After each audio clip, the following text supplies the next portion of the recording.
बोल news headquarter. अस्सलामुअलैकुम। बोल न्यूज हेडक्वार्टर्स के साथ मैं हूं अफशीन कुरैशी। मैं हूं आपके साथ रमशा साजिद। हेडलाइंस आपने जानी, आम खबरों में बात होगी। फोर्सेस की बड़ी कामयाबी, सफर बन गया सफर आखिरत।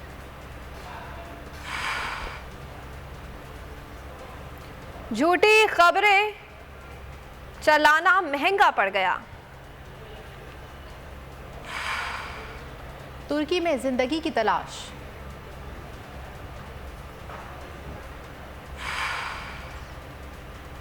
इमरान खान के इंकशाफात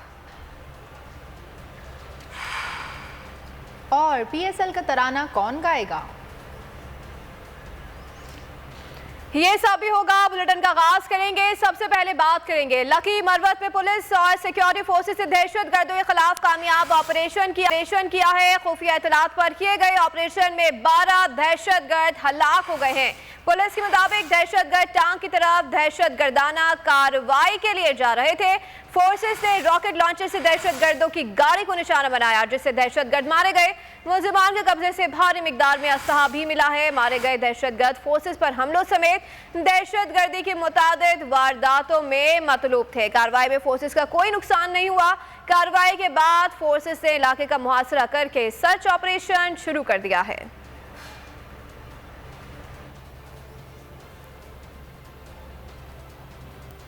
गजर ट्रैफिक हादसे में 25 अफराद जाँ बहक हो गए। हादसे का शिकार बस गिलगित से रावलपिंडी जा रही थी। गजर के मुकाम पर बस कार से टकरा गई। हादसे के बाद कार और बस गहरी खाई में जा गिरी। मुसाफिरों को निकालने का ऑपरेशन इंतहाई दुश्वार गुजार। खाई की वजह से ताखीर से शुरू हुआ, जिसकी वजह से जख्मियों की बर वक्त मदद ना की जा सकी। रेस्क्यू वर्कर्स के मुताबिक जिंदा बच जाने वाले मुसाफिरों की हालत भी तशवीशनाक है।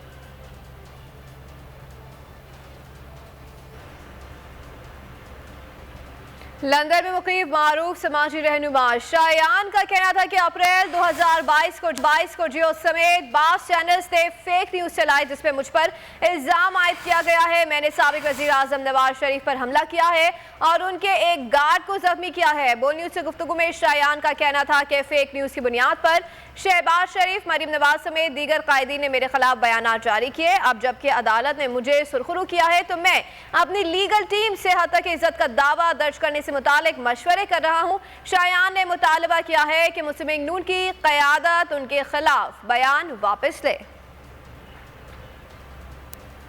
अप्रैल 2022 में मेरे खिलाफ सिग्निफिकेंट फॉल्स एलिगेशन लगाए गए थे जियो और दुनिया न्यूज की तरफ से। इन एलिगेशन ने क्लेम किया था कि मैंने नवाज शरीफ के ऊपर हमला करने की कोशिश की है और जो नवाज शरीफ की क्लोज प्रोटेक्शन सिक्योरिटी है, मैंने उनको जख्मी कर दिया। इस फेक न्यूज के एयर होने के बाद मैंने ब्रितानी की रेगुलेटरी अथॉरिटी ऑफकॉम में इन दोनों चैनल्स के खिलाफ कंप्लेन कर दिया था।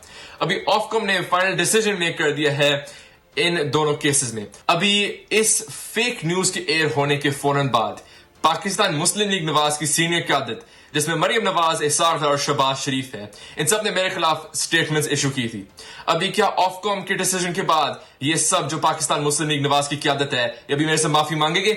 मैं अपने लीगल टीम से काफी क्लोजली बात कर रहा हूं और हम अभी नेक्स्ट स्टेप्स भी अभी डिसाइड कर रहे हैं, जिसमें मोस्ट लाइकली अभी डेफेमेशन केस होएगा इन दोनों चैनल्स के खिलाफ, इंक्लूडिंग मोर चैनल्स जिन्होंने इस खबर को एयर किया था।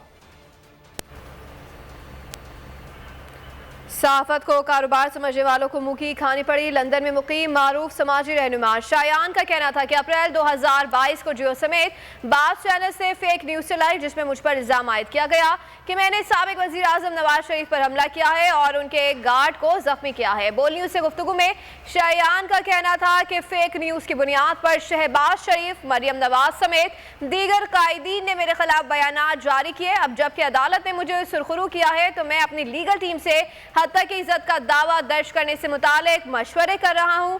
शायान ने मुतालबा किया कि मुस्लिम लीग नून की क़यादत उनके खिलाफ बयान वापस ले।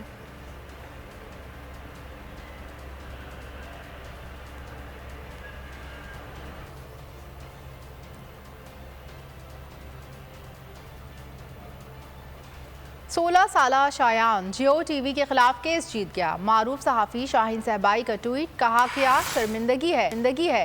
लंदन के 16 साला बच्चे शायान अली ने हिम्मत करके पाकिस्तानी मीडिया के पहाड़ जियो टीवी पर ऐसा केस किया कि पहाड़ रूई का निकला। चारों शाने चित हो गया और बच्चा अदालत का फैसला ले आया, जीत गया। अब लंदन की अदालत लाखों पाउंड का हर्जाना भी बच्चे को दिलवाएगी। जियोगे ऐसे, मरोगे ऐसे।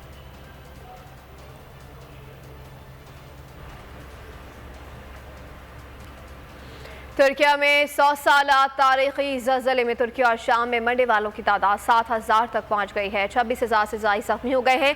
आलमी इदारा सेहत पुखदशा है कि अमवात 20,000 तक हो सकती हैं। 2 करोड़ से ज़ायद अफराद मुतासर हो चुके हैं, जिनमें तुर्किया में पनाह गुज़ीन लाखों शामी बाशिंदे भी शामिल है। मरने वालों में तुर्किया के 4,500 से ज़ायद शहरी, शाम के 1,500 से ज़ायद अफराद शामिल है। फ़लस्तीन में भी 5 अफराद जाँ बहक हो चुके हैं। तुर्क सदर रजब तैयब एर्दोगान ने 3 माह के लिए इमरजेंसी नाफिज कर दी है। रेस्क्यू सर्विसेज के लिए दुनिया के दर्जनों ममालिक की टीमें तुर्किया और शाम में मसरूफ हो गई हैं। तुर्किया में 100 साला तारीखी ज़लज़ला, हर तरफ तबाही और बर्बादी का आलम। हजारों अफराद जाँ बहक, हजारों जख्मी, वक्फे से झटके जारी। बर्फबारी और ठंड से सूरत हाल मजीद मुश्किल। तुर्किया में 6,000 इमारतें जमीन बोझ, जिन पर तेजी से बर्फ जमा होती जा रही है। गिरने वाली इमारतों के मलबों तले दबे अफराद व्हाट्सएप पर मदद के नोट्स भेज रहे हैं। तुर्किया और शाम में मलबों से बच्चों, जवानों और बूढ़ों समेत जानवरों को भी निकाला जा रहा है। तुर्किया में जख्मियों के लिए 50,000 बिस्तरों का इंतजाम किया गया है। शुमाली शाम में भी सूरत हाल इंतहाई खराब। रेस्क्यू सर्विसेज जारी हैं। बारिश और सर्दी के बायस इमदादी कामों में मुश्किलात का सामना है। पाकिस्तान में तुर्क कौंसल जनरल जमाल सांग ने बोल न्यूज से गुफ्तगू में बताया है कि अगले 20 घंटे इंसानी जानों के लिए बहुत अहम है और बहुत चैलेंजिंग है, और वक्त की महदूदियत की वजह से बहुत अहम है। जितनी ज़्यादा हमारे पास टीमें होंगी, उतनी तेज़ी से हम ज़्यादा से ज़्यादा इंसानों को बचा सकेंगे जो मलबे तले दबे हुए हैं।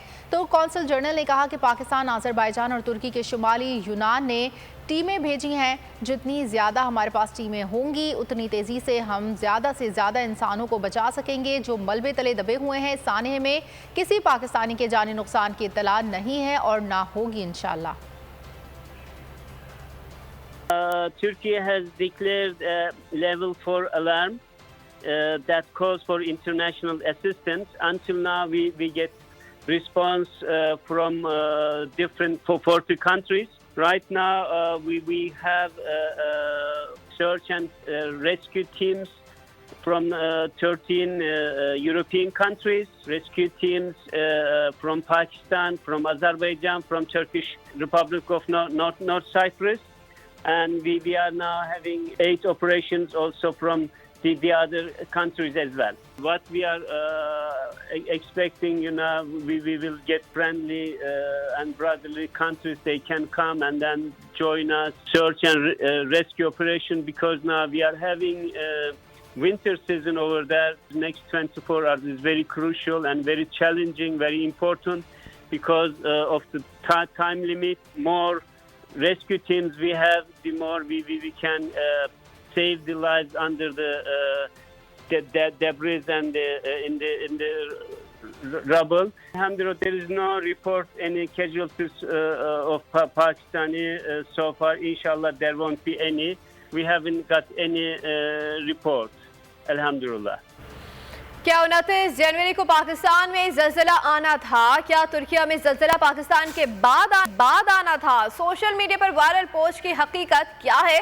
बोलीवुड आपको बता रहा है कि डच तहकीककार ने निज़ाम शमसी और सैयारों की चाल ढाल से हासिल शुदा नताइज पर तुर्किया के ज़लज़ले की जो पेशगोई 3 फरवरी को की, वो सच साबित हुई। लेकिन पाकिस्तान, भारत और चीन में ज़लज़ले का खदशा उन्होंने 29 जनवरी को जाहिर किया था। उन्होंने ट्विटर पर शेयर की जाने वाली वीडियो में अपनी तहकीक में क्या कहा था, देखते और सुनते हैं।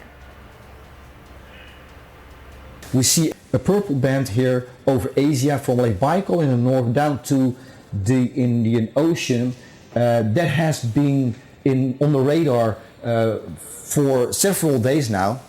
And also to the west, purple band, and that marks the region from Afghanistan over Pakistan into the western part of the Indian Ocean. And we see India right in the middle. Interestingly, we already seen magnitude 5.8 right in between in China, and if we count 6 days, we would end up around the 4th. And these areas could be a candidate for larger seismic activity if we look at the atmospheric fluctuations. Pakistan में जलजला आने के इम्कानात और Netherlands के साइंसदान की तुर्की के जलजले से मुतालिक पेशगोई।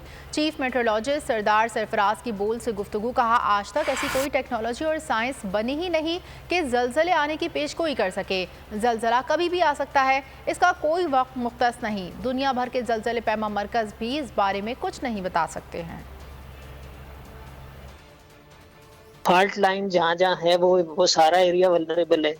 अब जब आपकी और मेरी बात हो रही है, हो सकता है इस लम्हे ज़लज़ला आ जाए, हो सकता है कल हो सकता है 10 साल बाद आए, हो सकता है 20 साल बाद आए। इस पे कोई कुछ नहीं कह सकता, कि कोई टाइम ऑफ अकरेंस नहीं बताई जा सकती कभी भी।